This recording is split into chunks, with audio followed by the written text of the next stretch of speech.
Thank you very much, and thank you, Chairman Zone and Council President Germana and Laura. I have to start with a confession, because I thought this evening, this is first of all a tough time slot, right? 7:15 on a Thursday night, everybody's had a tough week. I thought, well, let's come and have a conversation. So then we called down here today and said, look, our thought was, let's just come and talk. They said, no, wait, you don't understand. We've got this new sound system and all this thing. We'd really like to put it through the paces. So we scrambled and we put together this PowerPoint, and by God, we're going to show you the technology tonight. So I apologize if we're not having well, I intend for us to have a conversation, but we're also going to give the PowerPoint a ride as well. And I also will confess that I feel some measure of trepidation talking about economic development at this time in the afternoon, because even in mid-morning it can sometimes cause people's eyes to glaze over. And then when I heard that some of you are actually coming from the Democratic Party's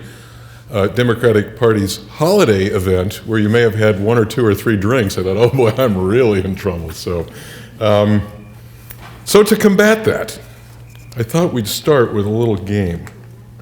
Has everybody heard of Cleveland Plus? It's the marketing campaign for the region, and you got the plus, right? Okay, so we're going to give out awards. And we're going to start with this pop quiz because obviously the economic news has not been rosy of late.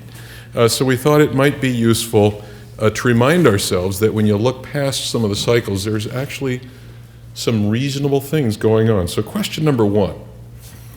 You may have heard of Inc. magazine. It's the national magazine for entrepreneurs. And every year they do the Inc. 500, which are the 500 fastest growing companies. So last year, the Inc. #1 company in the nation was located where? There's prizes. Yeah, does anybody know who it was? Was it? Nobody's from Solon here, right? It was Solon, Ohio. Member Health in Solon, Ohio was the fastest growing company in the United States last year. You look like you could use a plus. I'll give you the plus just for even thinking about Solon. So, second shot here. Know your region. The fastest growing privately held software company in the United States last year. Located where? I'll give you a hint. It was in the Valley. But it wasn't Silicon Valley. It was the Mahoning Valley. It was Turning Point Technologies. And if you've ever seen America's Favorite Home Videos and such, and where people vote, they have that technology where you voted in. The killer app's going to be when you put that in your phone. And then when you go to the Browns game and you say, well, you know, we should have cheered when Derek got hurt, or we shouldn't, then you can vote, or you can call the play, or things of that sort. So this is a fastest growing company, but nobody got it, but here's a plus. Okay, we got to do better here. So last shot. Last year, the most active venture capital firm in the country. Located where? Northeast Ohio? Actually, that was a trick question. It was in Silicon Valley. It was Draper Fisher Juventude. But importantly, there's enough going on here that they chose to open a Cleveland office. And as it turns out, the 9th most active venture capital firm is located here. It's Jumpstart, which was founded by the business community, the state of Ohio, and the philanthropic community a few years ago. So there's much to be hopeful for. You know, just because I want to throw this a long way. Whoa! So the bottom, I mean, the message here is that you know, there is much to be hopeful for, and in fact, you know, things are really tough right now. But I was in New York a couple of weeks ago, and one of the things that struck me as I was talking to colleagues there was the sense of panic and despair that they were feeling in Manhattan. And strangely enough, and I don't know if you're feeling this way too, I mean, things are really bad here and they could get worse, but it was paradoxically somewhat comforting for once to know like, we're not the worst. Because they're feeling panic, and what struck me was, yeah, they're losing tens of thousands of jobs, potentially in Manhattan, and they don't know what to do with themselves. And here in Northeast Ohio, we're nowhere in trouble, but we're no strangers to this sort of thing. And so we look at this and we have our steely-eyed determination, because one of our core competencies seems to be enduring recessions, and at least, for once, we're not alone in what's going on right now.